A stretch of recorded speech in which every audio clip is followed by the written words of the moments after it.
SK பைக்ஸில் வந்து பார்த்தீங்கன்னா இந்த வெஹிக்கிள் பார்த்துருப்பீங்க, ஆல்ரெடி நம்ம ஒரு வீடியோ பண்ணியிருப்போம். சார் எனக்கு இந்த பம்பர் இல்லாமல் ஒரு மாதிரி அசிங்கமாக இருக்குது சார் சொல்லிவிட்டு நம்மக்கிட்ட வந்து பார்த்தீங்கன்னா இந்த கஸ்டமர் வந்து பம்பர் எனக்கு வேணும் சார், ஒரிஜினல் தான் வேணும் அப்படின்னு சொல்லிட்டு இந்த கஸ்டமர் நம்மக்கிட்ட கேட்டிருந்தாரு.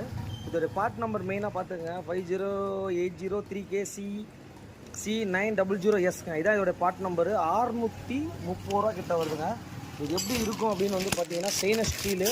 இது இந்த ஒரிஜினல் வந்து பார்த்தீங்கன்னா எப்படி இருக்கும்னா இப்படி தான் இருக்கும். ஃபினிஷிங்கெல்லாம் வந்து வேறு லெவலாக இருக்கும். அப்புறம் நம்ம என்ன தான் பிளேட்டிங்கோ எந்த ஒரு விஷயமும் கொடுத்தாலும் அந்த மேனுஃபேக்சரிங் அளவுக்கு வந்து பார்த்திங்கன்னா சில விஷயங்கள் வராது. இங்கே பாருங்கள், குவாலிட்டி வைஸ் பார்த்துங்க. இதோட ரேட்டு வந்து பார்த்திங்கன்னா உங்களுக்கு எவ்வளோனா 630 ரூபா கிட்ட வரும். இந்த வெஹிக்கிளுக்கு பார்த்துருப்பீங்க எந்த அளவுக்கு இருக்குது பாருங்கள். அதாவது ஒரிஜினாலிட்டி ஃபினிஷிங் பார்த்துங்க. வெஹிக்கிளை வந்து பார்த்திங்கன்னா பக்காவாக ஃபிக்ஸ் பண்ணிட்டோம். இந்த மாதிரி ஏதாவது தேவைனாலும் எஸ்கே பைக்ஸை கான்டெக்ட் பண்ணுங்கள்.